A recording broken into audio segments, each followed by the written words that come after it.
was asking for all this pain, man, I feel like I can't hold it. Going off lean, and you know that I be on it. I ain't slipping, boy, you knowin' that I'm focused. Fly time, prime time, I'm ballin' hard sideline. Baby, I'm sorry, I ain't no time for the waste. On the road, yeah, I be gone every day. 2-100, put myself around the face. It's time for real niggas and fake bitches to separate. I heard they speaking on my name. You better stay up in your lane. They do it up for the fame. You know I never change. All right, welcome back to the kitchen. If you can't handle the heat, stay out of the kitchen. This is going to be episode 7. I'm here with my co-hosts Matt Taylor and Brett Kirsch. As of today, June 20th, 2022, the Golden State Warriors, we all predicted the Celtics. So the Golden State Warriors are finals champs. That is now number 4 in the past 8 years for Steph Curry, Draymond, and Clay. Obviously, Iguodala too. Don't forget Iggy Iggy too. MVP. Iggy too, but he's like Udonis Haslem. He's an old head.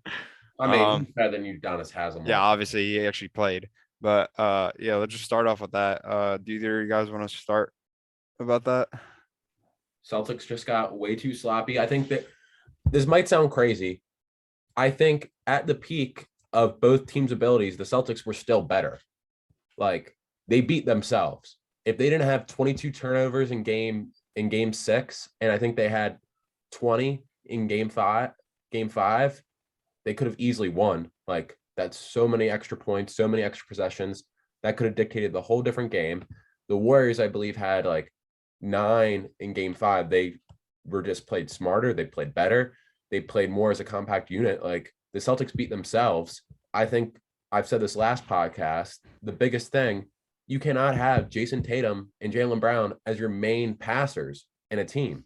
They need to get a point guard desperately. I don't know how they would trade for a point guard. They have no cap space to trade it, unless if they're going to add like Marcus Smart. But who wants Marcus Smart for like a top point guard?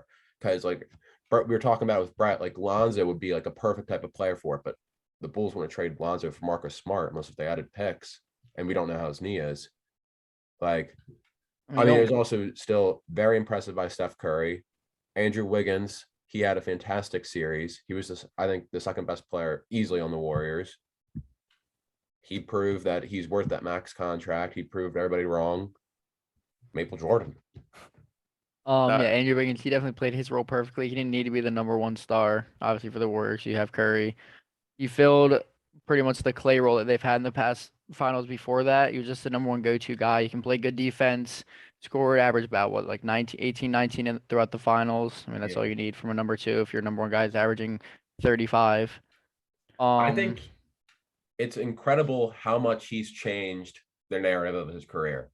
Before, if you said anything in Minnesota, he was only known as he'll get you 24 points a game, no assists, a couple rebounds, won't play defense, won't do anything other than that. Now at the Warriors, he'll average less points, but he'll get offensive rebounds. He'll do the dirty work. He'll take charges. He'll do anything that the team wants him to. He said it in the post-game conference, which I think summed it up perfectly. When he got traded, he said, I realize winning starts in October. It starts at the start of the season. It happens every day. From day one, that's when winning starts. It's not like once you make the playoffs, that's when the winning culture builds. It's from day one. It's the culture that the Warriors have, and it just shows how great of a dynasty they are, how great of a team they are. And I mean, they're the greatest run probably in the 2010s. I mean, not probably, duh. Yeah, obviously the greatest run. I saw a thing comparing Andrew Wiggins like a even though Andrew Wiggins is really good, like a Walmart Kawhi Leonard sort of. Like the way he plays, sort of, I get. Don't roll your eyes. Yeah, like it kind of makes sense. I mean, it makes sense the way he plays. Obviously, you said himself, like he's not going to score a lot. Yeah, he's not going to score a lot, but he's going to contribute on the defense side of the ball, and he's going to be able to do all the gritty shit that you don't really talk about or notice about. Matt, that might be the stupidest thing you said though before though. The Boston Celtics played better in this game. No, they did not. I said they played better. You said at their peak. Do you not hear what I said? I said at the peak. Oh, are you talking about this series or in the playoffs? As a team in total. I didn't say the playoffs. I said peak. as a team they in total. They did not peak. They shot themselves in the foot, Matt. It's a game of it's a best of 7. The best team is going to win. I don't care about they peaked, this. They turned over the ball, and that's not shooting themselves in the foot. You got to give credit to the Warriors. You have to no. You have to give credit to they beat themselves. The Celtics deserve to win. All this. That's stupid, bro. You have to give credit to the Warriors.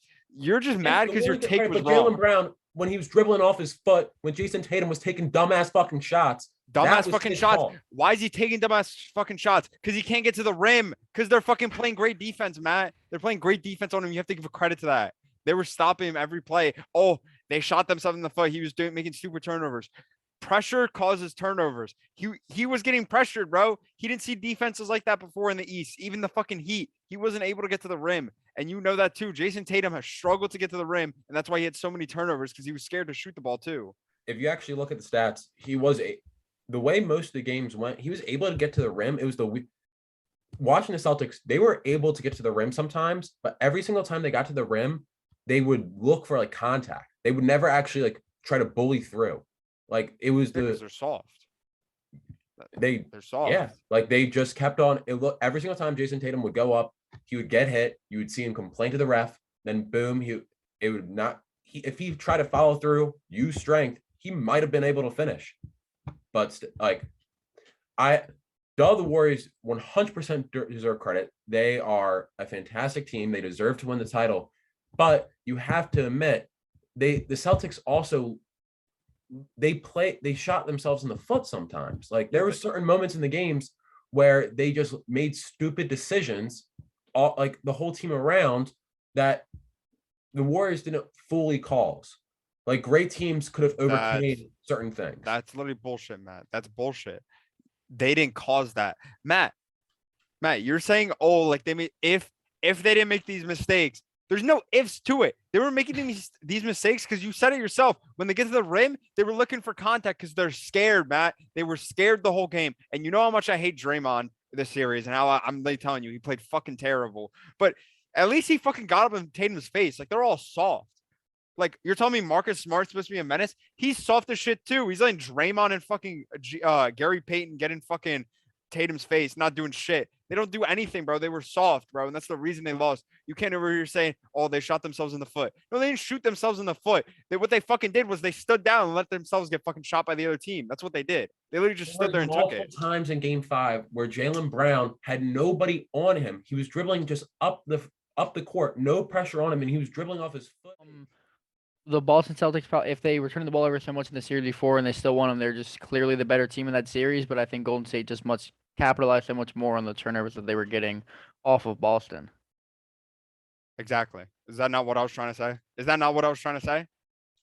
Matt's looking over here like he's stupid or something. But I just don't think it's because they're scared of the moment. Yeah, I don't get that. They're subconsciously. I'm not obviously they're doing the same thing. How have they been scared since game 1? If they've been doing it the whole time, then they weren't just scared that game. So then they were scared every series. If they were turning the ball, but if they were against Kyrie and KD, no, they weren't, because Kyrie's fucking ass. And why were they making the same mistakes? I'm just saying if they're turning the ball over, the same exact way throughout the whole series, but just because they lost this, they were scared. That doesn't make sense. When they played the Heat had bigger size. The Heat have bigger size than the Warriors. The Warriors don't have a center. All they had was Draymond and fucking Kuminga. The Heat. And Kevon Looney. Okay, and Kevon Looney. Sorry. Who averaged a crazy amount of offensive rebounds. I meant to say Looney for the come bucket, but all right.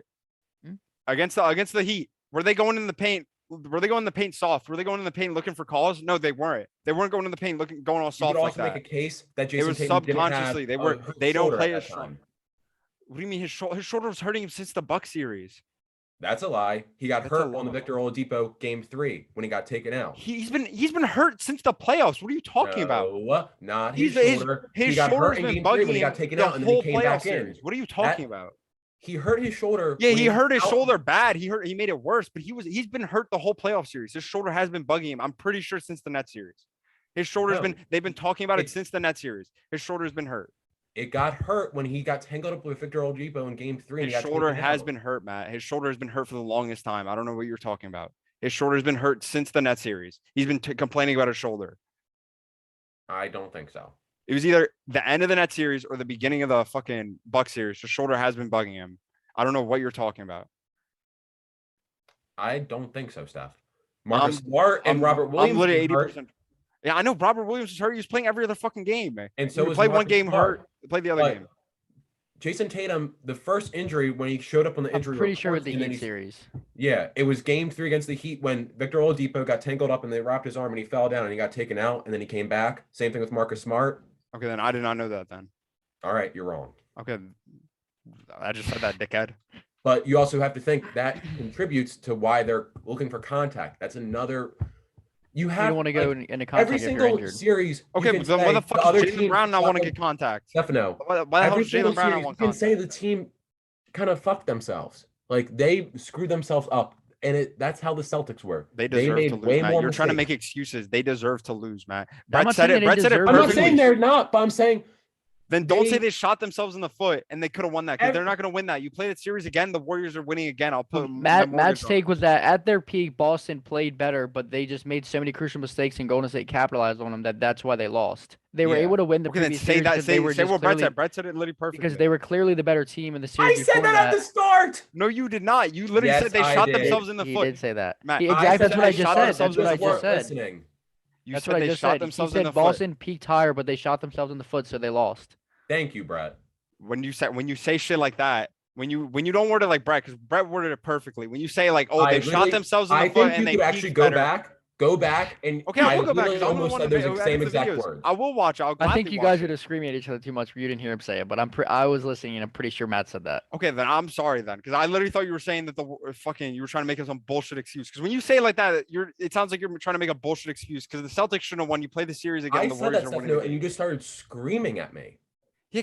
I'm sorry. I thought I you were said trying that, to and then you started going. I thought you were No, trying to you can't say the coach shot him in the like. You started just going ballistic on because me. I thought you were making excuses, bro. I thought you were making fucking excuses, bro. Nah, I mean, obviously the moment it's something that they haven't been there before, and Golden State's been there 8 times before. So obviously Boston wasn't as prepared for the moment, but I still don't think. I mean, they're subconsciously scared. I'm telling you. Obviously, you don't go into the game. I wouldn't you don't say go they into the were. game. I wouldn't say scared is the right word. You don't go into the I game don't saying, think that's "Oh, true," because if they're making the same they literally were known for their turnovers. Yeah, before that series, everyone was talking about Jason Tatum's turnovers and how he was leading them so even much. if you go to the regular season, they were doing turnovers. That's how they lost their games. because they don't have a ball handler. Everyone's known that for the game, longest time. huh? Yeah, you said it yourself. They don't have a ball handle. Again, I'm not worried about the turnovers. You watch the games, Matt. You watch the games more than we did because I missed parts of the game. Matt, every game you watched it, they look soft. You're not going to sit here and tell me the Celtics didn't look soft. But every single game the Celtics But lost there's no buts. were the same factors as when they lost the Warriors. You can't say they're scared. That's what I'm trying to say. No, they were scared, Matt. Matt, no, just answer this. Did they not play soft this series? Did they not play soft? I think they played a little bit softer because Yeah, Jason they played Tatum's soft. hurt.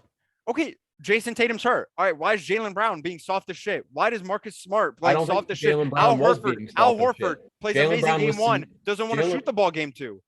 It's because of the turnovers. It's because of the turnovers. No, they're scared, Matt. They were subconsciously there's no way Al Horford's scared after game 1. He just put up 25 points. My rebuttal is this. I don't think Jaylen Brown, he was the best player on the Celtics. I don't think he was playing 100%. scared. He was taking clutch shots at the end, and he was missing. Yeah, I think the only person you played was like that was Al Horford. But you also can't expect Al Horford if you tell me that PJ Tucker is winning the Heat, like you're not expecting him to drop 20 again. Like Al Horford, you can't expect him to be the second best player. But why didn't you shoot the ball? Why didn't you shoot the ball?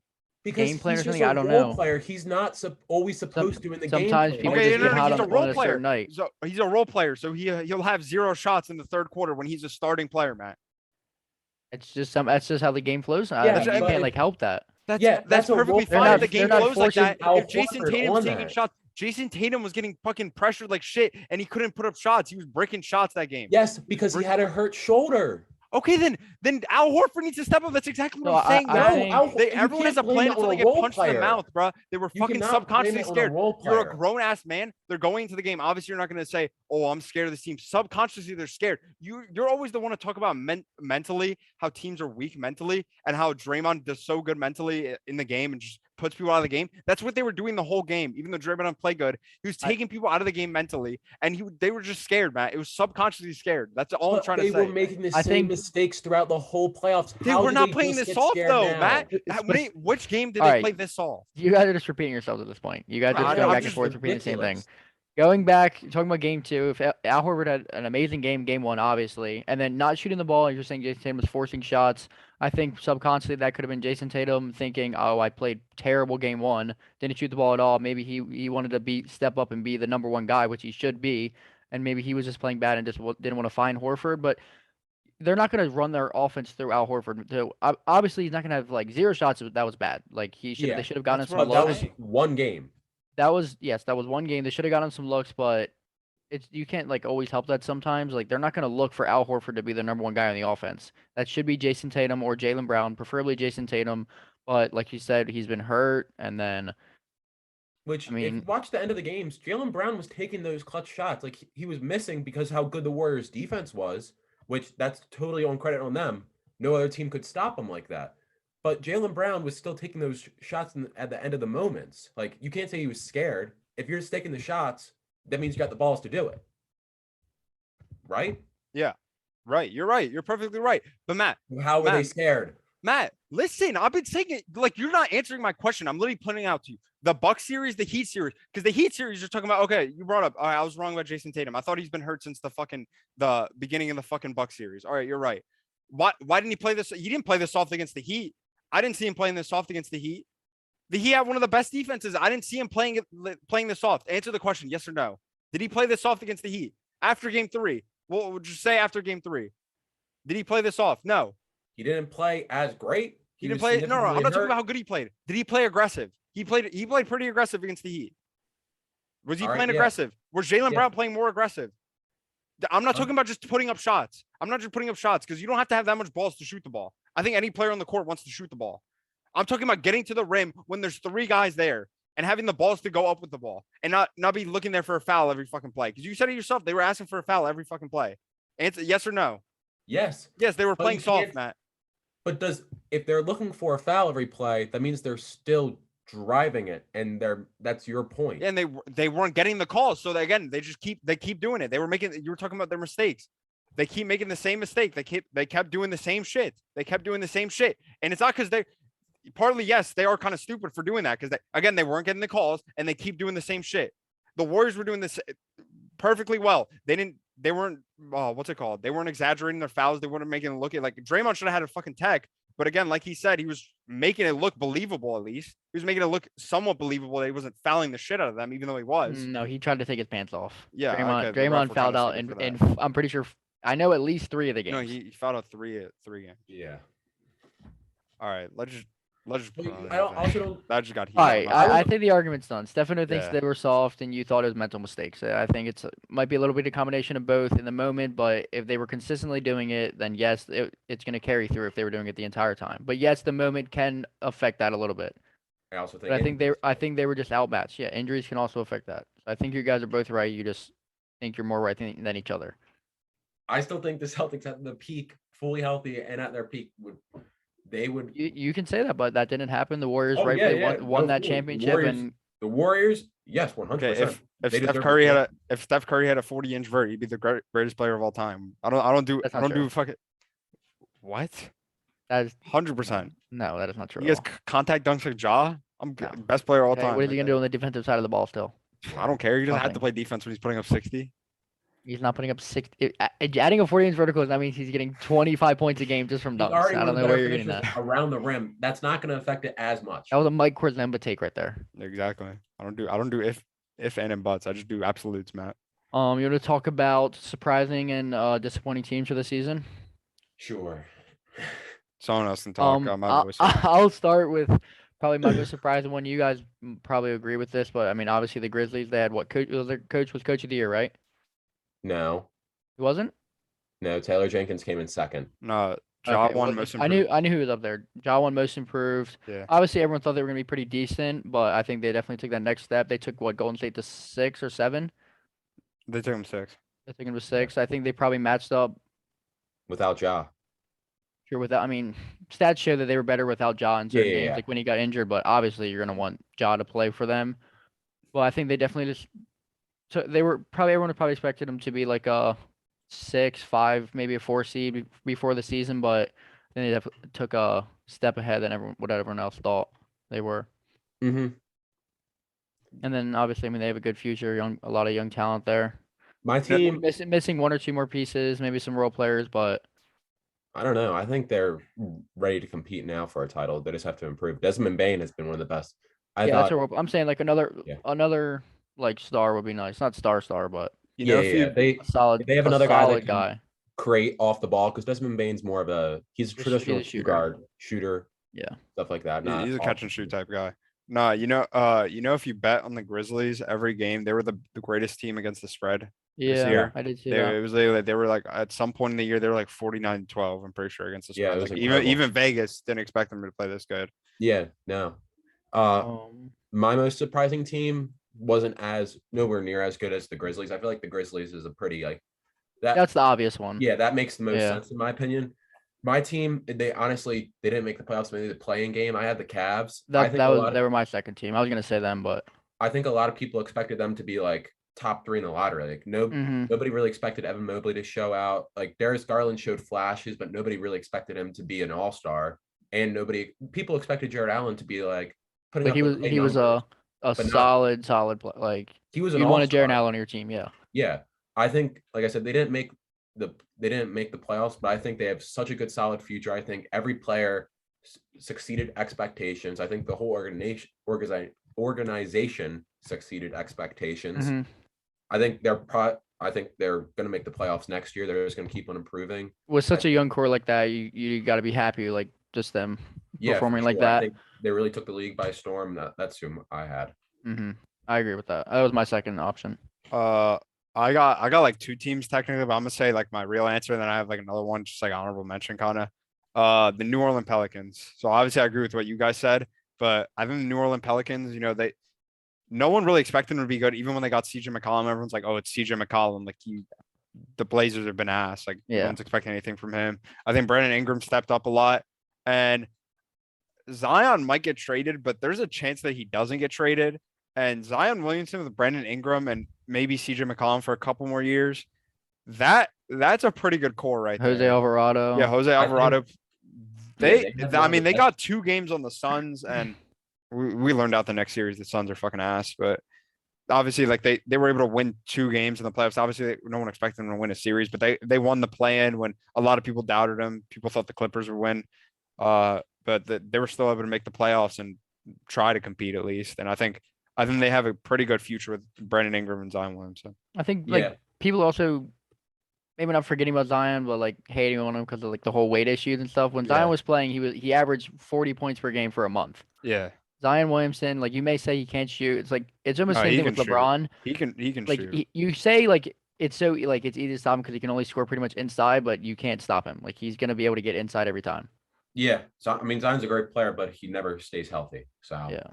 I mean, if you can get that under control and stay healthy, I could definitely see him being a sneaky team, dark horse. If you told me like at the start, I would have been like they had Brandon Ingram and what else, and then I think they had one of the best draft classes. You guys haven't brought up Herb Jones has been an absolute steal. He's been a fantastic defender. He can guard 1, 2, 3. He can even guard some 4s. I think he was awesome. He was a huge pickup. I think they have a great core future. Like they still have almost every single Laker pick, and the Lakers, they don't improve as more lottery picks. Yeah. All right, so another team I wanted to shout out, and this is like halfway through the year because they were expected to be good, like pretty good, like obviously a playoff team, is the Celtics. The Celtics, you can give shit for them losing and all that. They beginning of the year they were literally terrible. Halfway through the year, what were they? They were like below 500. Yeah, they were below 500. Like even Vegas, 4. They were done for, and they just completely turned around the season. They're able to make it to the final. People are giving like shit to Jason Tatum and all that for losing against the Warriors. They still made it to the final, more than fucking Jimmy Butler did, or more than Giannis did. So this year at least, obviously Giannis is a way better player. But I'm just saying, like you can't give him shit. Doing? It won't focus. Obviously, you can't give him shit for it. Yeah, I completely agree. The only other team I would say that might be surprising, which they weren't in my top 3, but I think you could give them an honorable mention, is the Timberwolves. Yeah, another team. That's true. Yeah. But I mean, they won the play-in championship. You saw how Pat Bev was crying. Like it was good for the city. Yeah, if you told me that they would put the number 2 seed to 6 games, I would have been like, hell no at the start of the season. I mean, if we're giving out another award like favorite team of the year, it gets going to the Timberwolves. Patrick Beverley and Anthony Edwards are geek. They are funny. So let's go into most disappointing teams. Brett, you want to go first then? Oh, I let off last time. You got you did it? Okay. Matt, you want to go first or you want me to go first? You can go. All right. I'm not gonna go with the obvious choice. I'm gonna go. Oh, I will. I'm gonna go obviously there's other teams that are really obvious. I'm gonna go with the 76ers. I'm gonna go 76ers. Obviously Embiid got hurt, so you can't really blame him a lot, but James Harden came to this team and people like Colin Cowherd were saying this might be the greatest duo of James Harden and Embiid since Kobe and Shaq. So for real, he really said that. You can go look that up. People were really overrating the 76ers. They're saying it's championship or bust, and it was championship or bust. You gave away your role players for James Harden. Like you have to at least make the conference finals at least. Embiid was hurt, but it's disappointing not to see James Harden step up. Maxey tried his best. Maxey actually, you can't expect a lot from a young player, but the whole front office, that was really bad move.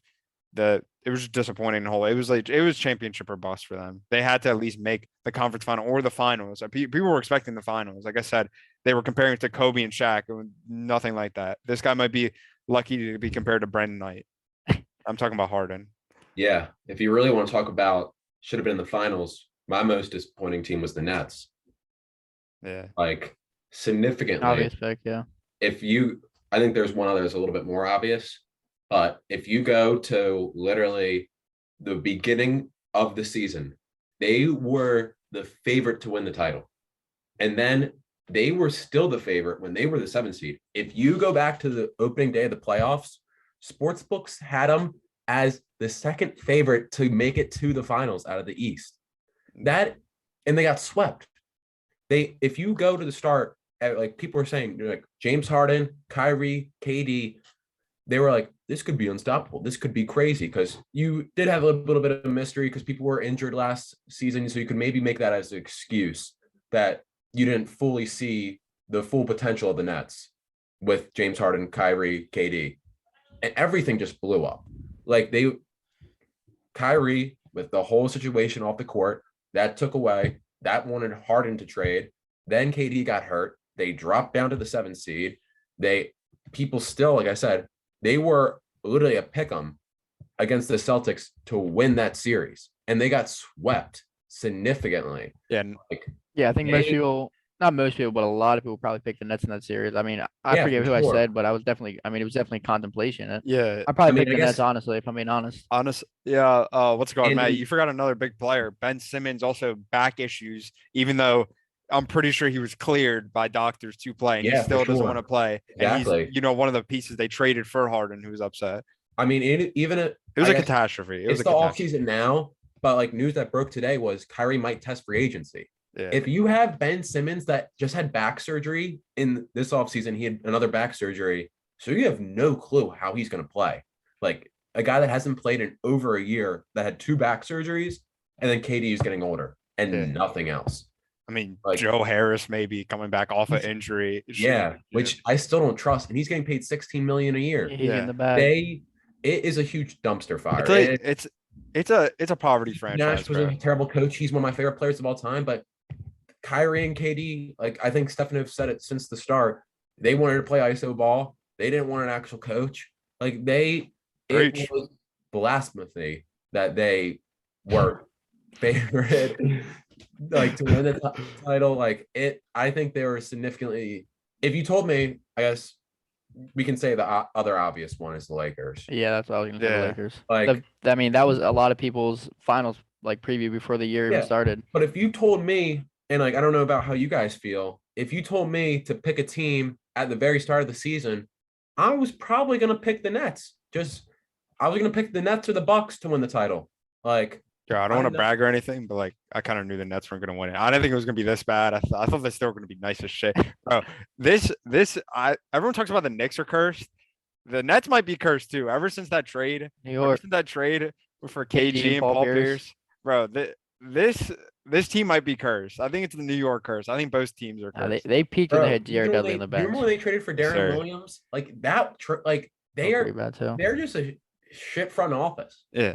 Like it just proves. And they had a that- good young core. Obviously, you brought in Katie, but D'Lo, like the Yeah, Jared Dudley team, D'Lo, the Jared Lee yeah. Dudley team, the They had Jared Karis- Allen too. They had Karis Karis LeVert. LeVert, bro. And they just, I mean, obviously you got to give away some stuff. Nah, I mean, good thing Katie was Karis a LeVert free got agent. traded. Katie was a free agent. Like, imagine Katie with those guys. Obviously, you have to probably give up one of those guys to have Katie on your team.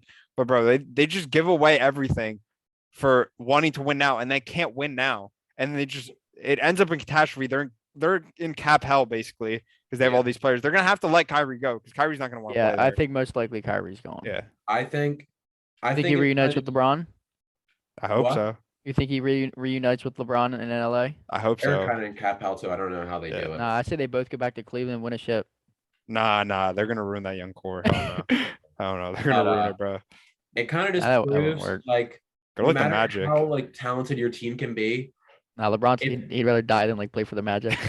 it kind of just proves no matter how talented your team can be, you could have a top 5 player in the world in KD. You could have a top 5, or I would say top 10 talent in the NBA when fully playing in Kyrie. And James Top 5 Harden talent. is still a good player, like, and a significantly good player. You can have a talented team, but if your front office and the guys at the top aren't making the right decisions, it's just going to trickle down. Like every single team that wins in almost any championship in the top 4 sports in the world, you can always say they have a great front office. Like name the last team that had a bad front office and a bad ownership group that won a title.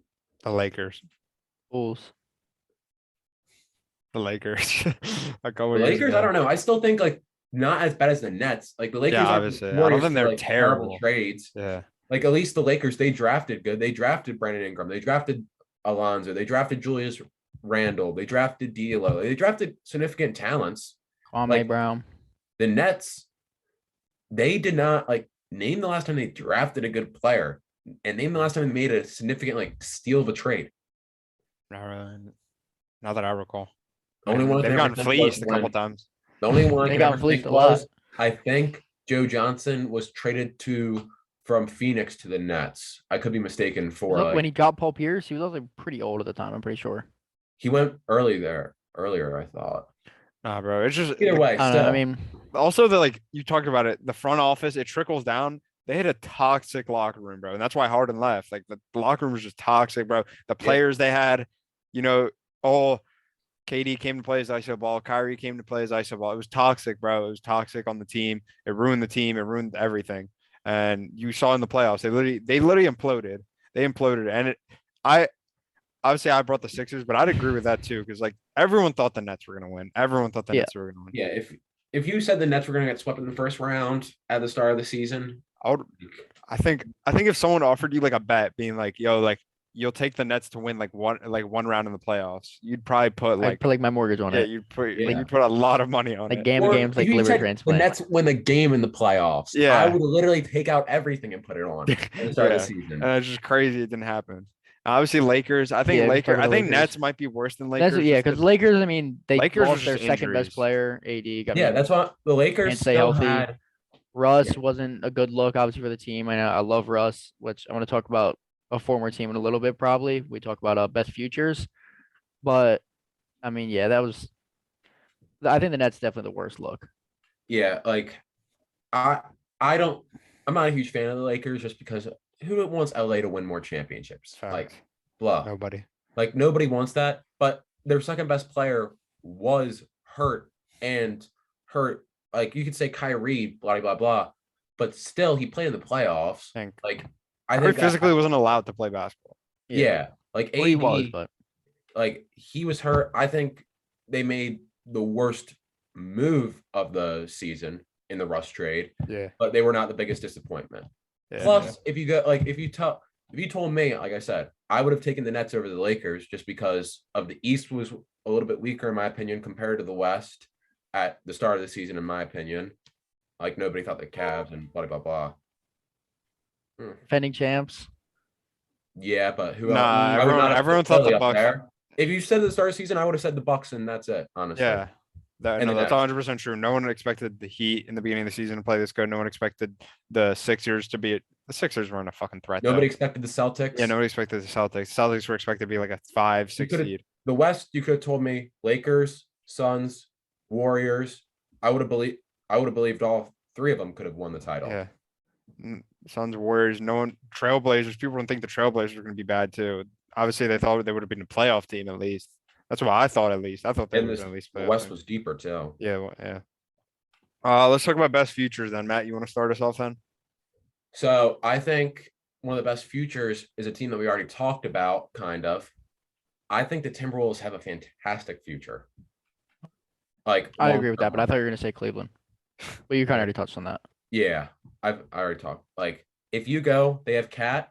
I think they found their number one. I know we've had this debate before. I think Anthony Edwards is that number one. He is that guy compared to Cat. They still have good role players. They still have all their draft picks. They still have D'Angelo Russell, who I think they could get a trade piece for. And if they get a better piece for that, I think they could be really, really good. I think if you told me in 5 years, it's going to be like them and the Grizzlies, I feel like, in the West, really competing. But I don't disagree with that. If you told me next year who has the best future, I don't think they're competing just yet. I think the best turnaround, I guess it's kind of off topic, is the Clippers, but that's because of injuries. So that's not even it's not like even turnaround. That's just because the Paul George. Yeah, that's why. Yeah, I think who are draft picks. They're my favorites. Players. The Timberwolves, if you think about how many trade pieces they still have, they could trade. They have so many players that are like the same guy. Who's the one? They have Jarrett Vanderbilt, McDaniels, and they have one other guy that's all just insane 3-and-D wing defenders. They could package one of those guys, first round pick, D'Lo. What that could get? Kyrie to Minnesota. No, chill. Oh no, do not let that motherfucker near that. I think Kyrie to Minnesota. Do not let him near there. Do not let him near there. Let him put a. That'd be a three-headed dragon. COVID Kyrie, Anthony Edwards, and Cat. That motherfucker's gonna ruin it, bro. Their role players are so young still. Naz Reid, their backup center, he was a rookie 2 years ago. Every single one of their backups except Pat Bev, is still on their rookies or second contract, Cat, which he should be getting the max. Yeah. I mean, what I was talking about earlier with the Lakers and Russ. I mean, it's hard to say. This one's a big front office thing, but the Thunder, just because they have so many draft picks, and they do have a few young pieces of talent, but with the amount of draft picks they have, either if they want to just use them to draft people or trade pieces, they can do so much. With that, I mean, they have the number 2 pick this year. They have Shea, who obviously is a star player. Josh Giddey showed. I mean, he's still so young, but he showed flashes of being pretty decent. The one guy's name, Pokusevski, whatever it is. Yeah. They don't have the pieces right now. I know the pieces, but I'm just saying with the draft picks. Obviously with their current state, that one's a big theoretical, but they have the ability, I feel to be. I mean, if you're being realistic, you're saying Shea, Josh Giddey, who's good and he's a good facilitator. They can both play off ball and the ball. I think that's a really good backcourt in the future. Or Jabari Smith or Chet Holmgren. You pick. Yeah. And then if they hit they don't pick. They have to wait. They have to wait to see who. Or like I said, use the draft picks to trade for a big piece. I think if they hit 2 more decent players, they are. If they get Jabari Smith, that the future. They just need some perimeter guys. Their ceiling's crazy, but they have to be smart with it. But obviously they've been smart enough to get all the picks, so I think they definitely can make something good. No, I agree with that, but I have really 2 teams. Another team I just really thought of that I'm just gonna quick shout out. They're not the team I'm gonna say is the Pistons. Cade Cunningham, great player. I think if they figure out a way to build around him, I think he was obviously the best player in that draft, and I think he still is probably I don't know, Mobley and Scotty Barnes. Probably Evan Mobley. No, but Cade Cunningham has showed he's giving also a lot worse of a situation. Yeah, he's in a bad situation. He was giving he was giving KD buckets too. Obviously, I'm not going to say he's the best because you have Scotty Barnes and Mobley in that class. But if they can find a way to build around him, they're going to be really good. It's not who I was thinking of right away. Who I was thinking of was the Orlando Magic. You're sleeping on the Magic. With the Wagner twins? You're sleeping on the Magic. Brothers? Franz Wagner. They got Jonathan Isaac is probably gonna get traded, but all their players are young. Like you think about it, Cole Anthony not really that good, but they have young players. Bro. Markelle Fultz Or is just like Cole pretty- Anthony. Markelle Fultz. I Markelle think the Fultz is playing problem good. They don't have coaching. They don't have coaches. And if they take Jabari Smith, which I think they should trade Jonathan Isaac because they have too many defenders and they don't have guys who can really get a bucket on that team. Yeah, they don't have that main I scorer. think the problem with Orlando Magic, you said they have a lot of young players, but all those young players are about to hit their agency? second Contracts, contract. yeah. Mo Bamba next year. I think they should get rid of him too. Either Mike they got to keep Car- Isaac or get rid of the him. guy from the Bulls. He Wendell is Carter? he's going to be on Yeah. their second contract. Jalen Suggs, he didn't show great performance. Then Markelle Fultz, he's going to be on a second contract, or he is on a second contract. He's getting paid $16 million a year.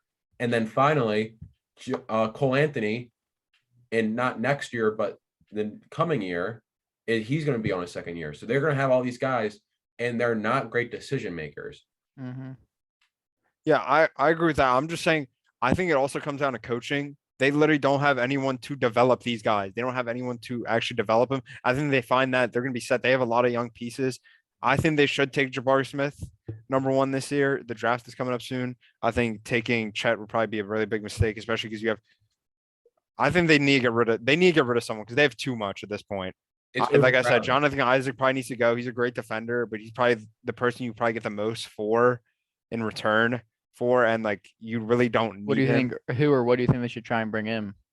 Well, I told you they need Jabari Smith and they probably more picks. Honestly, not even if they can get someone in free agency, which Orlando's not really a hot spot in free agency. They also, they're in like low key cap out. They're paying Gary Harris $18 million. Markelle Fultz is getting paid $16 million.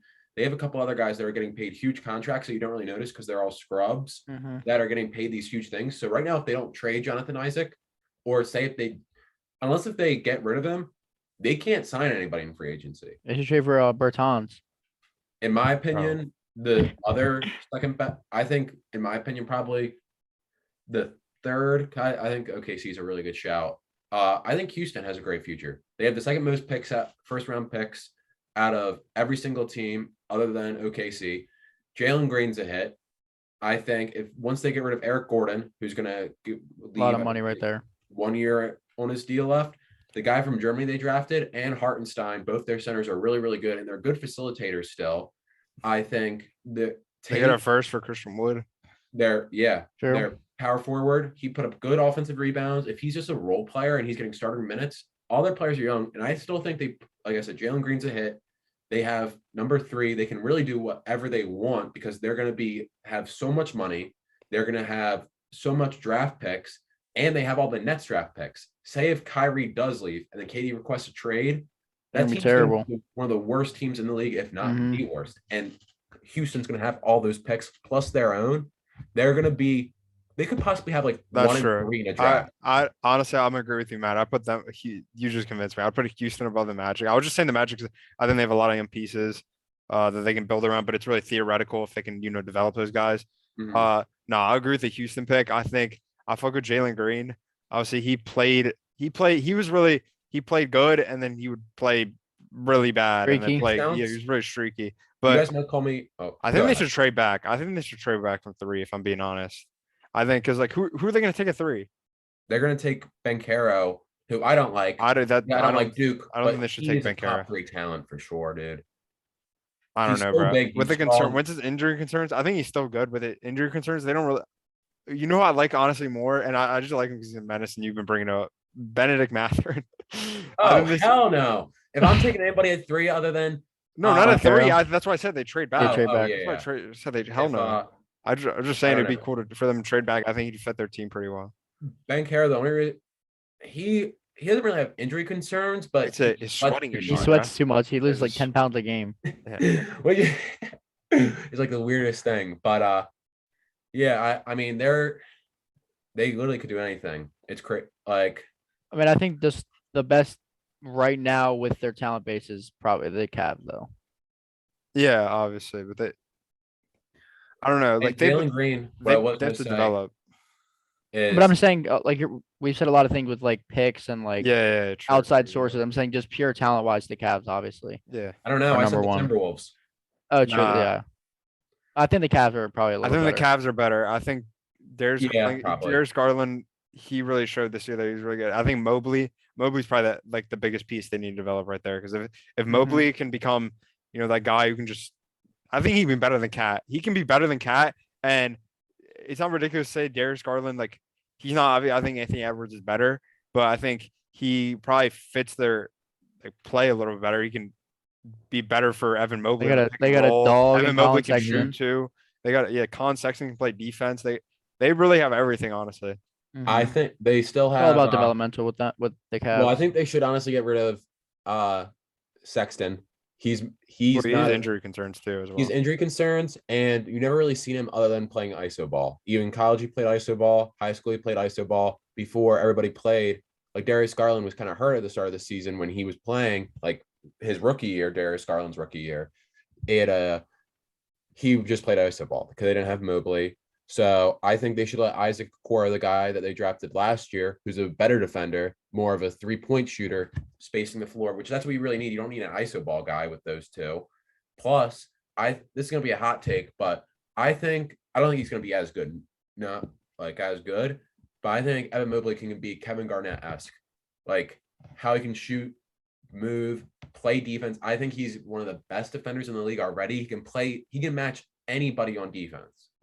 Like I think he can play. He's amazing defensively, and he can space the floor, and he can get big in the paint too. And he can facilitate too. Yeah, perfect modern big. Yeah, he's incredible. But I was gonna say back ago when we were talking about Houston, I mean it's not like proven, but if you look at Jalen Green's rookie season and compare it to Anthony Edwards' rookie season, it's super similar. Started out really slow, didn't show a lot of potential. Like they showed potential, but they didn't put up a lot of great numbers, bad efficiency, and people are like kind of wary about them. And then slowly progressing until like the final month of the season, they really started to blossom and really started to show once they got the feel of the game, which I think makes tons of sense. I like that. So much different of a game. I like the comparison too, because like while they were struggling, they were also putting up flashy plays, like that Anthony Edwards dunk his rookie year where he absolutely baptized the guy. Oh my god, he absolutely baptized the one guy. But they were like Jalen Green was putting up highlights too, but he wasn't just, again, like I said, he was streaky. Like he would play good and then he'd play bad. And then you said, obviously, he played really good at the end of the month. And this draft class is absolutely stacked, bro. Like Jalen Green could be amazing. Cade Cunningham, like people just say, oh, he's the number one pick. And just because he's not the best player, bro, he was giving KD buckets, bro, when they played the Nets. He was giving KD buckets. And it's incredible. I think this is going to be one of the better draft classes in the past 10 years. Because I think you have 3, possibly 4 perennial all-stars in Cade, Scotty Barnes, Evan Mobley, Jalen Green. And then it goes deep too. Herb Jones, the other guy from Pelicans. Like even if you go in the second round with Bones Highland, I know it's kind of like a funny thing. He was putting up numbers in the playoffs. Yeah. Like I think it was that one game he had like 5 threes in a row. Yeah, this draft class is absurd. I think it's going to be one of the best that we've seen in a really long time. You're saying about the Kuminga, the comeback. Yeah, that's incredible. Moses Moody too. Like there's so much potential. Like so, as a Wizards fan, even Corey Crisper showed like potential to be a good just 3-point shooter, like a guy like Joe Harris. Like they have the stars in the draft class and they have hella role players. Yeah, it's like I said, it's a crazy draft class. All right. Do you want to move on then from the NBA? I mean, just touching real quick back on the finals, talking about Steph Curry's individual performance, definitely one of the best of the last 10 finals, I would say, easily for a finals MVP. He's 100% top 10 all time, right? Oh, yeah, 100%. But I'm just saying for a finals MVP winner in the last decade, he's easily probably top 5. Because LeBron, when he lost, his finals performances were equally as good, if not better, but he didn't win the finals MVP. So I'm talking strictly winners for that. Yeah. If you guys have any comments on that? Obviously, Giannis last year is up there. KD, LeBron. I think it's probably better than Kawhi's when they won. Dirk's, obviously, yeah. Yeah, it was better than Dirk's. But yeah, I think it was incredible. It was good for Steph. I mean, think it's awesome. Likable guy. I think Steph, like, I think there's very few players in sports in general that you can say he's universally loved. Like, is there really hated players? Like, when I wanted the Celtics to win because I said they were going to win. I had money on the Celtics. But when I saw Steph start tearing up on the sideline, I still felt joy. Like, no, you feel good for him, bro. He is one of the most nicest guys. You can't hate one of him. the coolest things. You can't say anything bad about him. The only reason people hated him was because ESPN was so literally around him. Because ESPN was literally like, his MVP year. They were literally nonstop about him. That's why people didn't like him. But like as a person, he's a great person. Phenomenon. He's a great player. He's a team player, bro. He deserves everything he has. Yeah, I just want to touch on that real quick.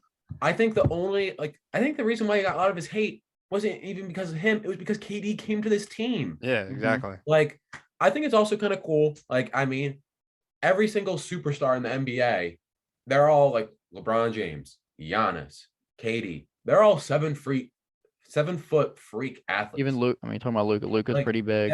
He's a 6'3" guy. Like, he's built, but it's not like if you saw him in public, you're not going to be like, oh shit, like.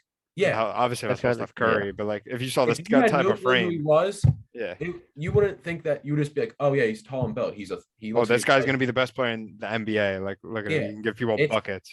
It's so like I said, he's. It was a heartwarming moment. Nobody was upset about that, other than Boston fans. I just wanted to touch on that real quick, and then you mentioned it real quick. Definitely, I'd say puts him in the top 10, but that's for a different video. I mean, 100%. I agree. If you don't have him there, you're stupid. Greatest shooter of all time. He has every accolade you can want. He should have 2 Finals MVPs easily. Bad look on KD. I've been saying it forever now. I'm gonna say it again. Bad look on KD. Who tweeted it? It was some random guy tweeted it out. It was like, it was a bad look on KD. Now he's just the middleman between Harrison Barnes and Andrew Wiggins. Yeah. I saw someone and he was like, I'm dead inside. So might want to check up on him, but it wasn't that. It was like the day I died was like the day June 4th, 2017. 2016. It was when bro. Get bad look on him, bro. Again, this is another reason to like Curry, bro. He doesn't run for adversity. Curry is the guy they build around, and he supports his team. He was coming off the bench. Yeah, bro, also going to say one of the best leaders in the league. Yeah, he's an amazing leader. He came off the bench. He didn't give a shit. You didn't see him getting pissed off because I just came back from injury, like fucking put me in the game. Like, no, he was letting Poole get some buckets too. The past 2 years, can you really like Giannis is like that? Like, most of the time with the NBA, people are like, oh, I'm upset LeBron won. I'm upset blah blah won. I'm upset about this. I'm upset like the Warriors won with KD. Giannis and Steph, how can you watch sports and not just be happy? They're both great people, bro. They're both great people. I think they're 1 and 2 in the best, like most likable and best player. No, if you hate Giannis, you're literally an idiot, bro. Giannis is I see all his dad jokes. No, you see Giannis sitting on the bench and Steph crying on the side. Like, how can you not just be happy for him? Not even like they're just great people, bro. Like Giannis, I be seeing his videos all the time, like his quotes. Like they're really smart people and they're great leaders, bro. Like Giannis, they're winners. He's also like when he won the title, he went to Chick-fil-A and bought 30 nuggets and a Sprite and lemonade. Like, how can he not like that? Like, that's just like, it's just awesome. It was a good moment. Like, no one was really mad. Besides, again, you said it's Celtics fans, probably like fucking Lakers fans or something, bro. Like LeBron LeBron lovers. Lakers fans were happy because they didn't take the league championships. I meant to say LeBron lovers, bro. LeBron lovers, because they don't give a shit about the Lakers. LeBron lovers don't give a shit about the Lakers. They didn't want Steph Curry having as many rings as LeBron. Now, actually, I think LeBron lovers are actually happy about this. You know why? Why? Makes 3-1 look way more impressive. That is true. You're right. I saw LeBron. It's only Massachusetts is upset. You see Draymond. You see Draymond during the parade. Yeah. Did you see Clay? Everybody else. Clay was off the hand rock. Dude, did you see the hit he had on that woman? He laid some girl out. He lost his ring. He was wearing his championship ring. He was running around with the trophy in the parade. He also lost his hat too. Did you see? He lost his hat. He laid some poor lady out. Bro, did you see him on the bus? He was saying anything is possible. Bro, if I want an NBA championship, I'll be doing the same exact thing. Bro, Draymond was geek too. Draymond was like another PJ Tucker from last year, bro. Did you see him walk into the ice cream shop? He's like, Bro, I just want some ice cream. No, I didn't see that. I saw him go to the fan. And he was like saying like, no, what did he say on the stage, bro? He was like, Fuck everybody else. yeah, fuck everyone else. That's geek. Like, obviously he played ass, but respect to him. Draymond's a His likable guy. line at the post game like interviews was one of the when he said "Welcome back to the Warriors Invitational." I was like, damn. That was a bar. But last thing I want to say about Curry, and then we can move on to the NFL thing. But he called it last year. He said you don't want to see us next year, and he was right. They were the worst team in the league. Speaking of worst team. NFL, the quickest turnaround in sports history, probably. That's what I'm saying. Chuck Clark. Just wait until next year. Even though he might get traded. But I don't think so. No, I don't think he is because I don't think we have anyone. I think the only reasonable thing we were going to trade him for James Bradbury, but we didn't. Yeah. With the but all right, you want to move on to the corners? We're kind of going into NFL. Yeah. All right. So, yeah, we're going to do what are the top 10 corners now. Last week we did receivers. A little change up. We're going to start from 10, obviously. Just so it's more like suspenseful, even though I think we know who number one is. But Apple. Anyone number 1 and 2, in my opinion. Who wants to start us off at 10 then? Top 10 corners. Matt, you can go. I mean, I'll go. This is a huge hot take, but I like this guy, but I don't see who I can put up, I can put him above on this list. He's a great player. I love anybody in the secondary. They're some of my favorite players to watch. I think it's one of the most hard. I think it's the second hardest position to play other than quarterback. 100%. Yeah, no. And like I said, you have to be incredibly skilled. I love him, but I have Xavier Howard. I don't know who you can put him above on this list, in my opinion. But yeah, I mean, he's a great player on the Dolphins, but he does get help with Byron Jones. He is one of the better second partners with it. Yeah. And that kind of sums it up. I also think he's not a great tackler. He jumps a lot of balls, which he gets picks, he gets turnovers. But sometimes with that, jumping the balls does cause more touchdowns. He lets up some yards. Not like Trayvon Diggs, who's not even on this list and should not be on this list. If he's on this list, I'm punching him. But it's kind of similar. It's like a lesser version where they do jump and you're going to give up big plays sometimes. I like that, Matt. But my 10, I got a guy who he didn't really have a lot of help last year.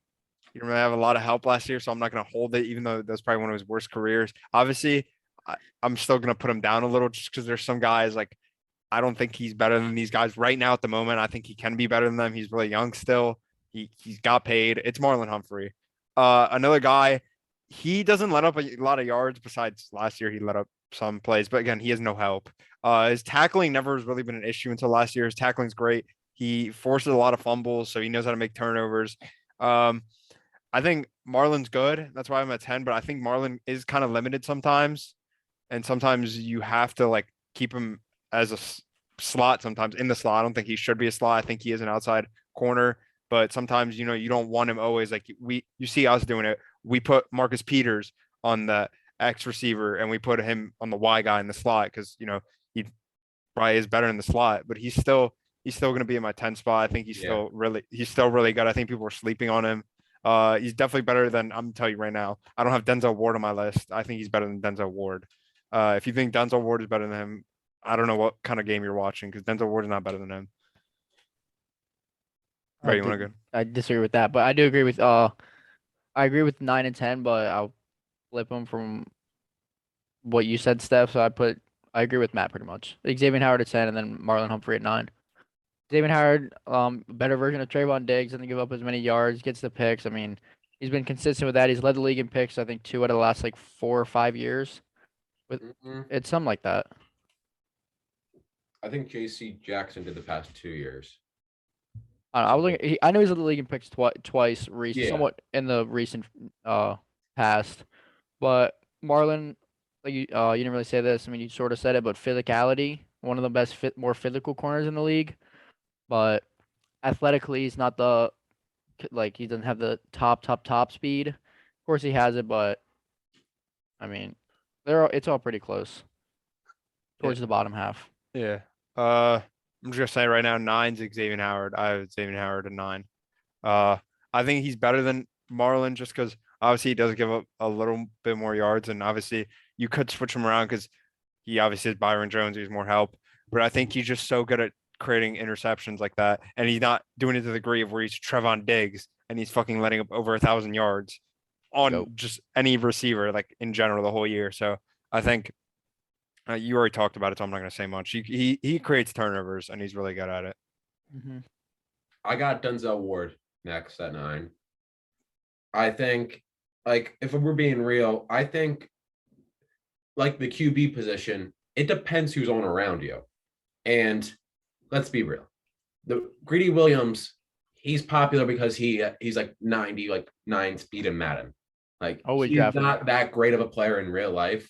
Like, he can develop to it for sure. I think he could.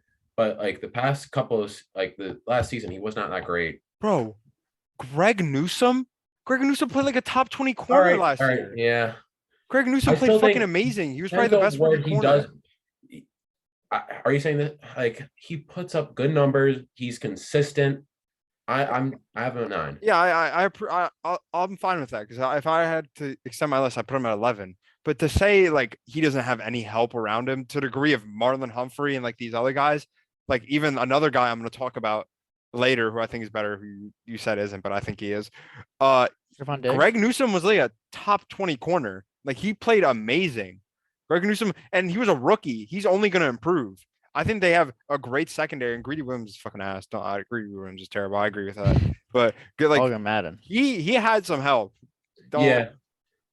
Greg Newsome is really good. He's who I wanted the Ravens to draft last year. I didn't have a lot of paper. But so bro, who do you have at 9? I said Xavier Howard. Okay. So I guess at 8. So I'll go ahead. I have Marlowe here. I think the past couple of years, I think last year it's really hard to judge. Like Stefano said, Anthony Aver was his number 2 guy. Then we would bring in random people like Chris Westry, stuff like that. Like, you're not going to be able to put up good numbers and like be able to perform with such a lack of help.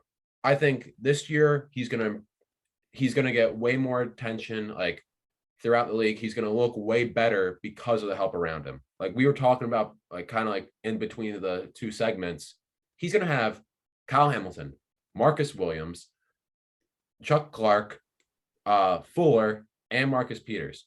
And if you go off of this, when has Marlowe ever had a great deep coverage safety like Marcus Williams? That's true. Like, you can maybe say Earl Thomas, but not. Yeah, you can keep him up. Yeah, like I said, he never had a great deep coverage safety. Like Chuck Clark, he's good, but he's a strong safety. He was never great in deep coverage. I think a lot of the times where he got exposed, especially by Jamar Chase, was a missed tackle and then deep coverage sometimes. That's when he really, really looked bad. Marcus Williams, I think, will be a huge help. I think, like you were saying, Steph, putting him in the slot, sometimes I think he's going to play on the outside way more. I would rather have Kyle Hamilton play in the slot sometimes, move him around. He's like I said, we talked about the draft. I think he's fantastic. I think Marlowe will really stand out, and I think you can't – it's kind of like when we talked about the edge rushers with Hunter. Like, with injuries, it's kind of vice versa, 2 different things. But I think lack of help, especially with that, like, if you take a QB's number 1 wide receiver away, he's going to look worse. You can't always judge it on that. Yeah. So who's your? I mean, talking about that Marlon thing where he missed a tackle, I think 3 other players also missed the same exact tackle. Yeah, for sure. So the help around him definitely has a big thing to do with it. You also expect like him to make the tackle. No, I'm just saying on that specific play. Obviously. Yeah. All right, you want to go with your at 8, I have Denzel Ward. Yeah. I mean, putting it on your. I mean, like I said, a lot of the corners. There's so many talented ones in the league, but over his 4 years in the league, he's first in catch percentage, so he had the lowest against him at 36%, and then yards per target, he's been at second at just over 5. So he's not letting these guys really get off the break. He's got good speed, size to him. Again, like you said, he's got better help, so that makes him probably look a little bit better. But obviously, the talent's there with his one-on-one situations, being able to win those against some of the top receivers in the league. I'd throw him in at 8. I have a guy who you guys aren't going to have on your list, but that's fine. And you might call me stupid I think he's better than Howard and Humphrey and Denzel Ward. Darius Slay. Yeah, I don't think it's ridiculous. I have Darius Slay here. Obviously, Brett, you brought up the Denzel Ward stats, and I think Denzel Ward, like, I don't hate on him just because he plays on the Browns. I think the stats, Denzel Ward definitely has the stats, but I think he's had a little more help. Who did the Eagles have last year? Denzel Ward, like Darius Slay, like everyone thought he was done for, bro. Like everyone thought he was done for. He's old. He's an older guy, but everyone thought he was done for. And you look at that secondary now. They have James Bradbury, who's pretty good. He can have some help, but like, who was his cornerback too? Who was his safety? Yeah, who was helping him? You know, like he didn't have that much help in the secondary, and he probably had one of his best years, maybe not stat wise, but in a while, he was playing like, I mean, he wasn't playing bad. People just didn't have him as good as he was because he was really good before. Like people are just, I don't know, ever since he went to the Eagles, no one likes him anymore because of age. But I think he had a really productive year. He was able to, man coverage, he's great. Zone coverage, he's great. He's really versatile. He can create turnovers too. He like, bro, what week was that? I'm pretty sure he had like a pick six. Did he have a pick six? Yeah, he had an insane like return or something. But yeah, he's got to be my 8. I think even though Denzel Ward has the stats, again, I do this with a lot of players. I go off eye test. I think based off his surroundings, based off what he was able to do, I think he just has a better skill set than Denzel Ward, even though Denzel Ward's still like a great player. I don't think this is really a hot take, but I feel like the cornerback position is the most. You could tell me you put anybody from 5 to like 15, and you can make a case for almost anybody. Yeah. I think there's a significant, maybe wide receiver, but I think it's one of the most. There's top of their line guys, and there's a lot of them right now. It's a very tight group, and they're all very, very similar. I think really only like 4 or 5 players really separate themselves from that group, from like the A group to make it that A plus. Yeah, I agree with that, Matt. It's tough to tell with these guys. It's very contentious. Yeah. All right, so are we going to 7 then? Yeah. I have this guy really low. I don't know if I have him too low. I have JC Jackson at 7. Even though he led in interceptions, I have him at 7, Matt. I know you're going to be like, oh, but like the guys I have above him, I think these guys are all better than him.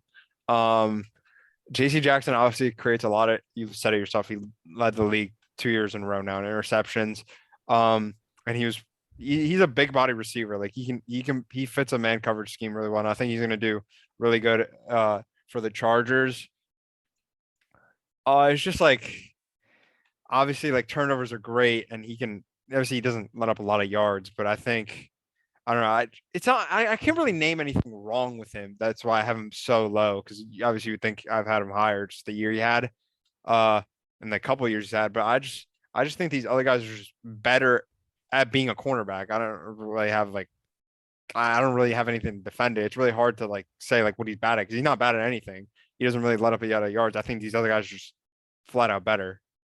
I think I have him a little bit higher. I think it's really, this will kind of go into who I have at 7. I think it really involves also who you have around you. I have Marshall and Lattimore at 7, which I think is people are going to say it's a hot take, blah, blah, blah. I think this year will really prove it. If he puts up really good numbers, he moves up the list. But he had Marcus Williams, who I think is one of the underrated deep cover safeties, and CJ Gardner-Johnson, who's, I think, the second best slot corner in the league, only behind Kenny Moore, which I think that's a huge help. I think, yes, he puts up great numbers. It's kind of like what you're saying, Steph. I think it's such a contentious group. You can really make a case for anybody. I just think he goes up against weaker wide receivers sometimes. Yes, he does really. Yes, the Bucks, he does good. Those are 2 games. I think there's certain games where he does play against weaker wide receivers, but he still performs. That's good, but he is going against a weaker position group in his division.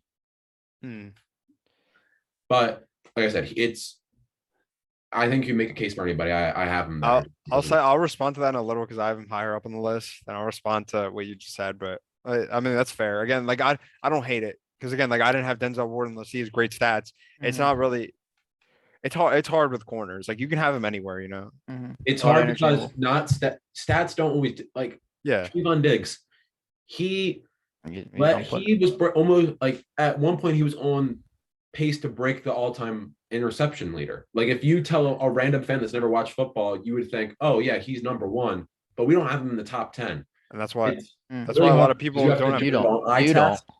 Huh? Nothing. You have to judge it on eye test, and then you also have to be able to look at stats, but not every single time stats contribute And to it. you got to look at their ability to actually do their job, which isn't, oh yeah, turnovers are really about. They have to stop the offense from scoring. They have to stop the receiver from getting the ball. That's literally priority number one. And like if you really think about it, it's every single corner also is a different need. Like Marlon Humphrey, he's going to need more physicality. Marlon Humphrey, the Ravens aren't asking him to get every single interception. We're asking him to wrap up the tackles, force a couple turnovers through fumbles, stuff like that, press the guy, make him not coverage. But we don't ask him to get interceptions, really. Like Marlon Humphrey was never known as a guy that's going to get tons of interceptions for the Ravens. Yeah. You know? Like they're all different needs, and you have to judge on how they excel their needs for their team. Like I said, he also had arguably one of the better safety cores, I would say a top 5 safety core last year in the league. Yeah, that's true. All right, Brad, you have at number 7, I mean, yeah, I would assume you guys have him probably around the same area at least, but I like to put someone at least on the list that around this area that has a lot of the potential wise. I'd say Pat Surtain at number 7. I mean, just coming off as a rookie, being a top 10 corner off the bat at one of the hardest positions is crazy to do, but it's a big prediction next year if we can continue that. Like you're saying, with the help around him, he has Justin Simmons behind him, which definitely helps a lot. He has the great size, being 6'2", just over 200 pounds, so he obviously can play the physical role. He had the one you're talking about, pick 6 with Darius Slay. He had the one that who was that against? Darius Slay. No, Patrick. I know Patrick Surtain had one. It was a big thing, but being able I think to it make was plays the like Eagles. that, I think it was the I thought that's Eagles. what I thought. I thought it was the same Darius game. Slay wasn't against the Broncos. I don't even think it was a pick 6, but it was like he had an Patrick insane Surtain return. had that one pick Patrick 6 Surtain had that again. pick 6. I know that, but just being able to make plays as a rookie, it's just coming in one of the hardest positions. He showed a lot of potential there.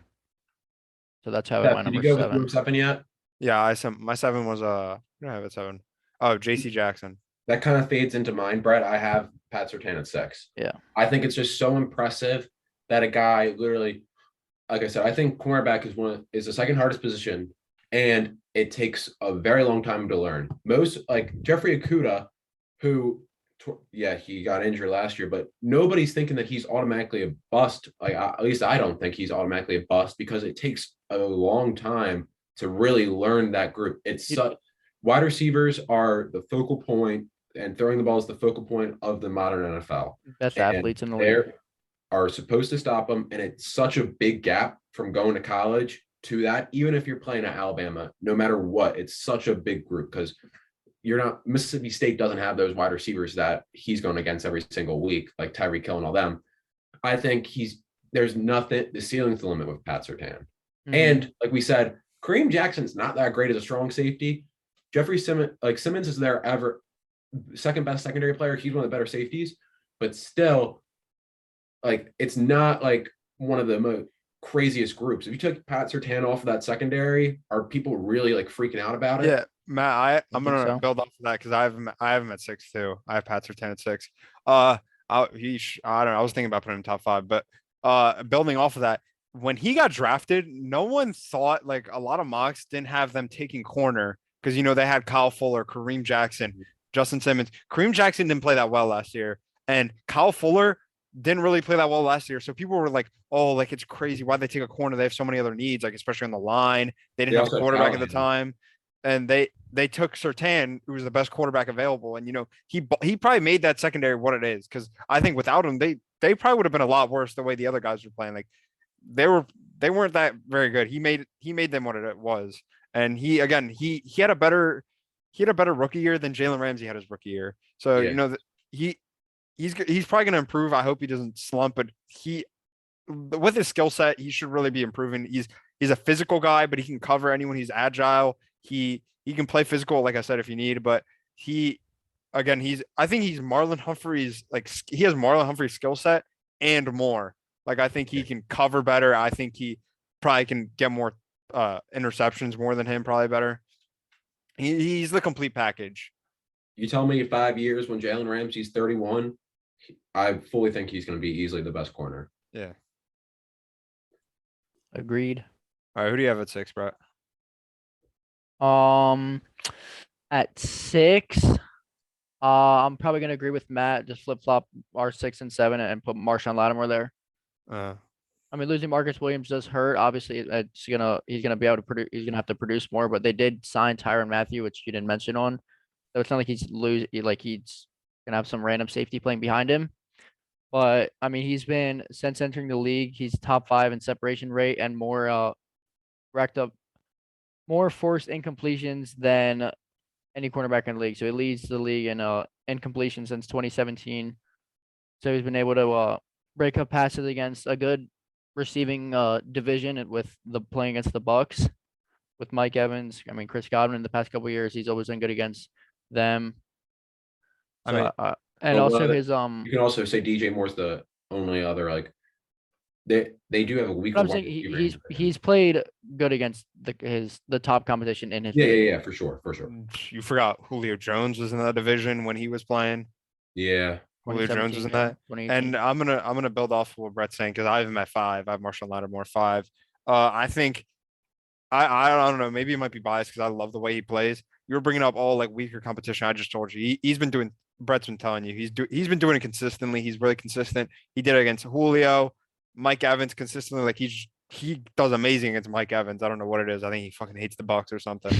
Matt, you're talking about last year. He didn't have much. Did they not play this? Like, was it last year where he absolutely bitched DK Metcalf? Yeah. Like they played the AFC West. He went out. I don't know if Debo went off that game. Like Yeah.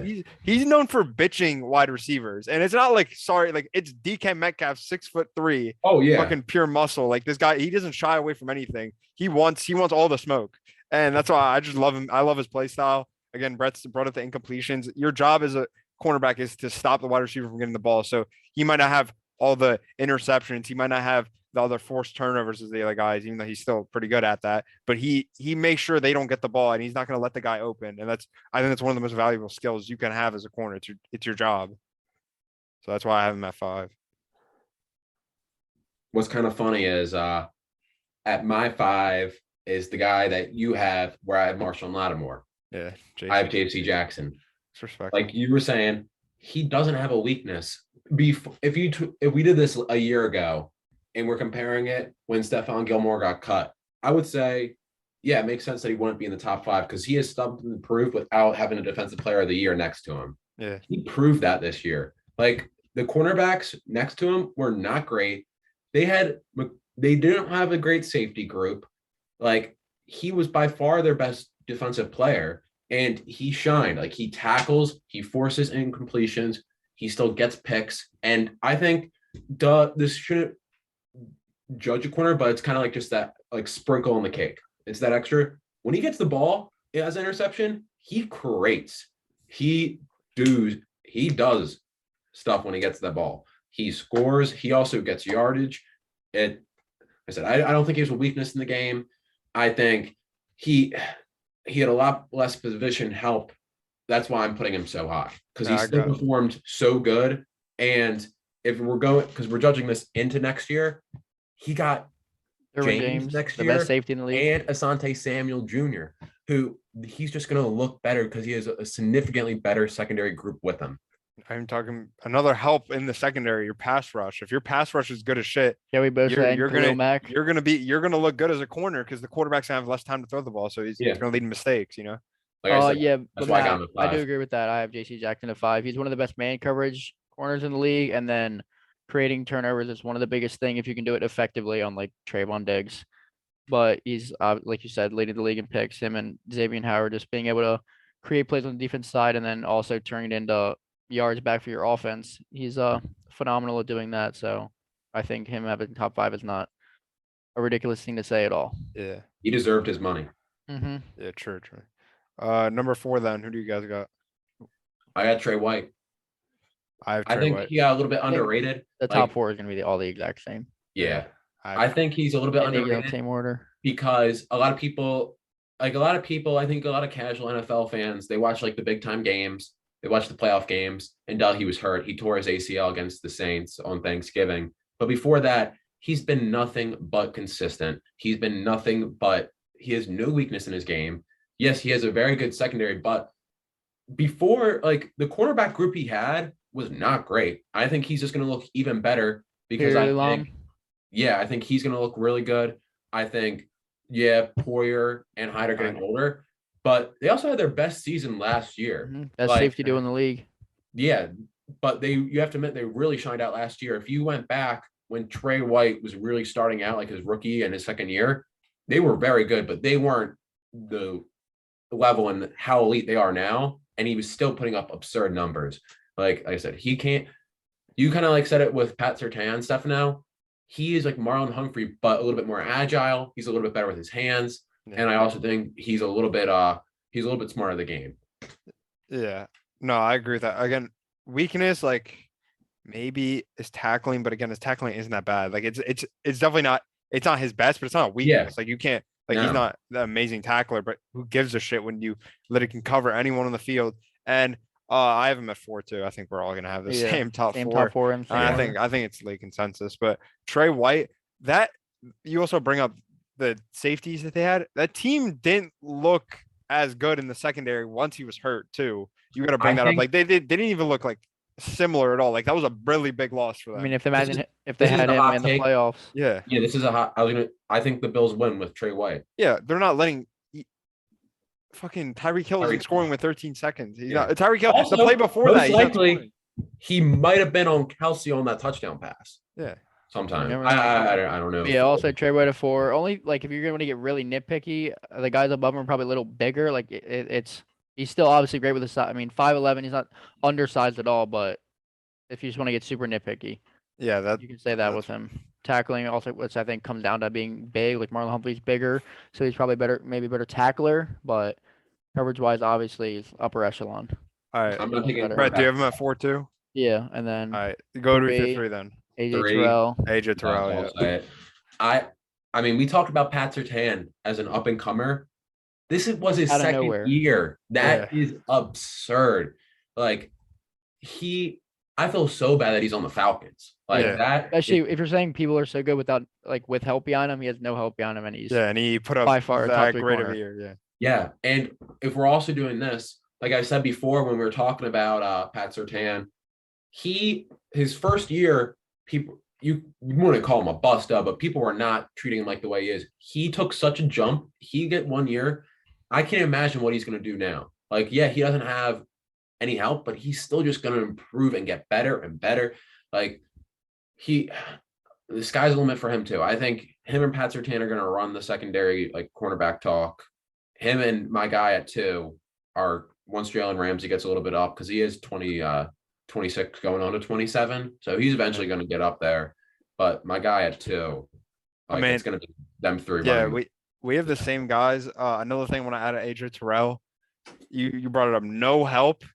He had yards per target, yards per completion were better than the guy we have at 1. It's absurd. He had a better this year at least. You think about it, he doesn't really let up anything in behind. He doesn't let anything. He's forced a lot of receivers to incompletions a lot. He doesn't have anything weakness like a weakness in the team. Everybody that's behind him, you can all say, they're a little bit better at man compared to their zone. Yeah. They're just as good. And I would say he's a top 3 zone cornerback and a top 3 man cornerback. Like he can do everything. He's a jack of all trades. He can do everything. Plug him on any team, anywhere. He's just going to be a stopper. You're like a jack of all trades, like what is it? It's like good at everything, but like master of none. This guy's a master at everything. He's like a master of everything. He can create turnovers. He can lock down your wide receiver 1. He fuck it. You could put him in the slot. I think I haven't watched like a lot of Falcons games, but I feel like I don't think Falcons fans watch a lot of Falcons games. But you could put this guy in the slot. He'd be able to hold it down at least. Like once you get to this like level of skill, you can do anything. Yeah. I think it's also incredible. Like we've been talking about the whole time that not a lot of help. I think also coaching does help. If you talk about the guys that before you had Belichick, Vic Fangio, McDermott, not a great offensive coach, but he's a good ass defensive coach. John Harbaugh, Wink Martindale, all these guys are great defensive coaches. even like Ryan Flores is a good defensive coach. Or Yeah, I guess. the No, he did Falcons coach great. doesn't even have a chin. But you can say like Arthur Smith and their defense, they literally were just like terrible. Their defense is not they good at just all. threw a pile of shit at him and he just made shit out of magic. Or magic out He of was shit. a saving grace. They would have been worse than our fucking. They probably would have They would have been worse than us with our fucking Uber Eats team than without AJ Terrell. All right, So number we all two. got Yeah, number two, Jair Alexander. I hate that people like literally say shit about him because he was hurt. Like that's literally stupid, bro. Like that's actually insane. This motherfucker went to Louisville with Lamar, bro. Mm-hmm. Crazy didn't do better in the ACC. Yeah. Again, no weakness. I think he might be the. I don't know. I think what things that really push him ahead. I think I love AJ Terrell, but I do think there is a gap between 1 and 2 and 3. I think because if we're being honest, before last year, they did not have another cornerback that was really that good. Like they had very good safety help. Adrian Amos, really good safety. Same thing with Darnell Savage. But him and Darnell Savage were still developing. Darnell Savage is 24 going on 25. Adrian Amos wasn't really developing too much. He was kind of older. That's what I'm saying. Only Darnell Savage, but Darnell Savage is the free safety, which matters more with cornerbacks because he's going to be guarding over top. Yeah. And before they got the guy from Georgia, Eric Stokes. Yeah, put up incredible numbers this year. I think Jair is just he's gonna go crazy. Now he has another guy that he can rely on. Plus, Darnell Savage just getting better. Like you said, Adrian Amos isn't developing anymore, but he's veteran though. I mean, he knows the game. Yeah, he's 31. He's just towards the middle end of his prime. Pass rushing is a huge help for cornerbacks. Rashawn Gary. They have Kenny Clark. They have one of the better. Quay Walker. Devonta Wyatt now. Yeah, they have. Bro, that defense is actually nice as shit. People were sleeping on it, bro. I think. And fucking bro, like you look at the numbers he was able to pull up his whole career because he's been doing it since he was a rookie, basically. He's doing that with Kevin King. He's doing that with Tremont Williams. Chill. I agree completely, Matt. 1 and 2 is so easy. I knew these guys were going to be number 1 and 2. I think there's a significant gap. I think AJ Terrell can be like the 3 can be like its own bubble if he has another year like this year, like the year he just played. But these guys were like solidified number 1 and 2. And if you don't watch the NFL, if you don't have them at 1 and 2, like seriously, unless if you want to be like a hot take person or somebody that's just doesn't watch game, but like just because of stats, there's nothing AJ Terrell's better than Jair Alexander at. I think the way you can put 1, 3, 2, and 1, they all are, like you said, master of all trades, but they just keep on. I mean, we can say number 1 now. Yeah, Jalen Ramsey. Jalen Ramsey does everything better than Jair Alexander, and then Jair Alexander does everything better than AJ Terrell. But it's still like they're still amazing. Yeah. But I mean, Jalen Ramsey. I mean, you can't say enough good stuff about him. He's the perfect corner. Yeah, he's my favorite player. That's not a Raven. There's nothing that he can't. Even as trash talking. Yeah, that's what I was gonna bring up, bro. He takes people out of the game. Heads. Bro, he texts their girlfriends before the game. Yes, DMs them. He's been doing it since his rookie year. Like he's only gotten better every year. Yeah, it's like I think he's gonna go down as one of the better cornerbacks of all time. Like if you don't have him at number 1, like come on. You can say, he got cooked in the Super Bowl. Yeah, take off 75 yards when it was a fucking literally face mask. He got cooked in the Super Bowl for like 1 play on Jamar Chase, or maybe like 2. Like you said, the one was a face mask, which was a blatant miscall. And the Super Bowl is the highest peak, but he played amazing. You're doing stuff for every other game. If every other game you're being the number 1 by far, and you could say, other than Aaron Donald, he's the next best defensive player in the league. Like you could seriously make a case for that, in my opinion. Yeah. I mean, it's people say it's the hardest position, but give him shit for getting cooked by a top 10 receiver. I know. Okay, it's gonna happen. It's gonna happen eventually. Is so hard with someone as athletic as Jamar Chase. Like he's going to win one and get by you. And there's been a couple interceptions even like last year, and you can go back through his whole career that like just made your jaw drop. There was one interception against the 49ers where it got tipped and it bobbled like 3 times. And came down with it. Like no other player, unless if you're he has wide receiver hands as a cornerback. size. I mean, His it's size, everything. hands, It's almost IQ, hard to bro. find stats for him because he doesn't allow anything. Yeah, they don't want to throw to him. He cuts Yeah. off this. He cuts off sides It's of the field. yeah. It's like Dion. You did not throw him other side of Dion. Revis Island, like you Yeah, like you his just stats, like leave that it's there. hard to find him because And that's why no one stats throws like his side. that's why again that's a great point. I like completely forgot. When you cut off the field, like your stats aren't going to be as good as these other guys because like they're going to get targeted more because like.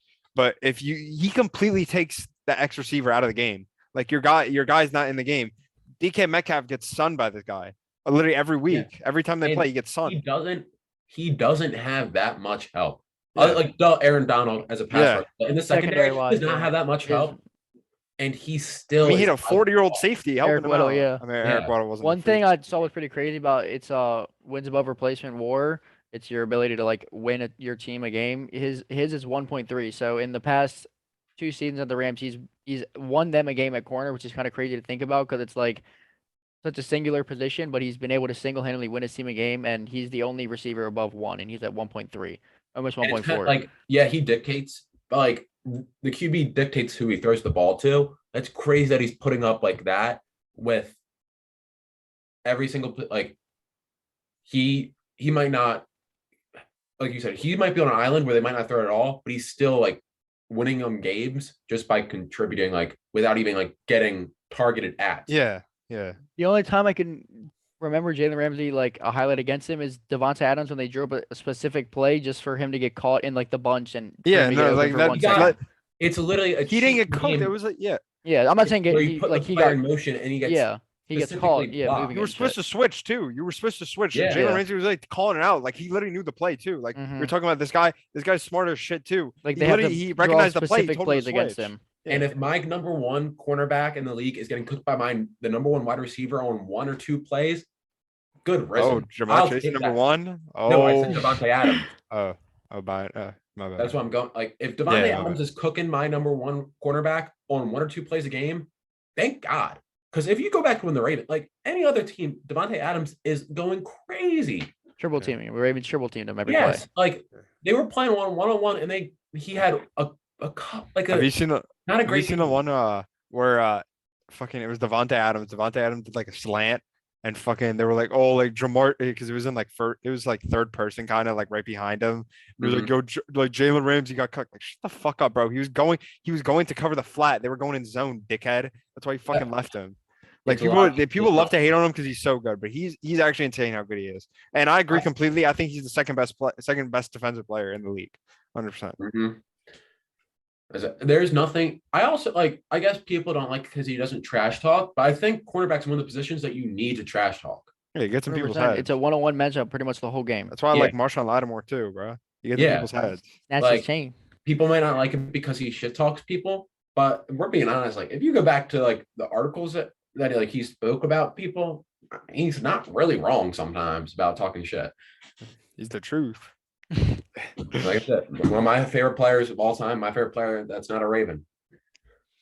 And where'd you rank him all time corners?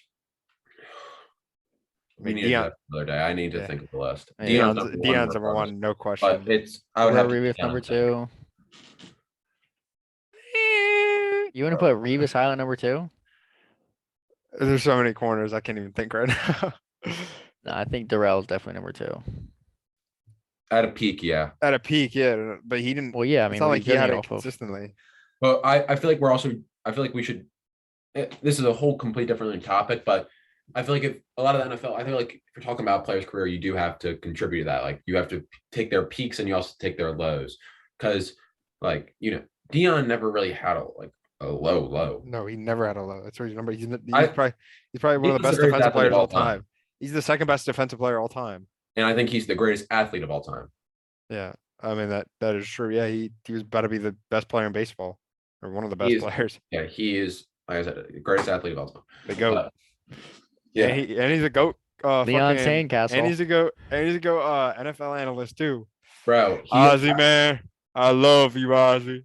I saw an interview the other day. It was like they're asking like They were He asked who the greatest athlete is. I think I saw this, and he said it was his crackhead cousin. he said it was his cousin Junebug. Yeah, he said Junebug. He said he'd always steal shit when I came from college, and I could never catch him. Damn, Dion can't catch him. This motherfucker must have been Crackheads are crazy, bro. This motherfucker must have ran a 4 flat. No way Dion couldn't catch him.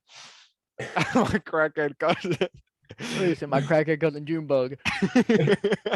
That's crazy, bro. If Dion was playing right now, I don't think there'd be a receiver in the league who could literally cook him. He'd have a under 30% completion percentage. I love it because Dion still talks shit. There was an interview again where he was like, they asked him like, they were like, just naming wide receivers, and he was like, he would respond with how many yards. They're like, Tyreek Hill 0, Devontae Adams 1. One. No, 1 is more disrespectful than 0. Yeah, they were just like 0, 0. I think Devontae Adams was the only one that got 1. 1. I'm gonna search that up. That's geek. I think it's fine. All right. So that's pretty much it. This was a pretty long one. A lot of yelling, but an intense one. So that's gonna be it for episode 7. Appreciate anyone who watched. Running backs. Yeah, next week. Yeah, let's do running backs next week. Mm-hmm. That might get hot. Running backs like a one you can put a lot of people anywhere. Yeah, I think there's a solidified top 10, but it's not like corner and like wide receiver where there's guys at 15 that I would put at like 7. There's guys at corner you would put it from 15 to 7, like who? Tremont Diggs. No, but I think there's Marcus Peters. No, but we had a debate of Lattimore and like C. Jackson. Which is like you can see either side. Yeah. All right. Yeah. All right. So peace. Thanks to anyone who watched. Deuces. Peace. 2016, I got locked in that cell and they ain't let me out. Money, I'm talking, you know that I'm ballin', I'm hustling, I ain't never seen a draw. Spending this cash, but I cannot forget to make sure all my niggas on. Spending this money, no question, do I think about it? I never say that I don't. Walk off alone when I talk on the phone. Dropping the price and you know that they on. Soon as we get it, you know that it's gone. I swear that we've been at this shit for so long. Mama asked for something, I tell her no. She tell me I ain't shit and act like I'm wrong. I'm running that check up every time I'm gone. For Christmas, I swear I'ma buy you a home. I get on my knees and I pray on my own. I'm thanking the Lord that I'm here, I ain't gone. I pray the judge let Q come home. Chopper boy feel he all alone. You know I got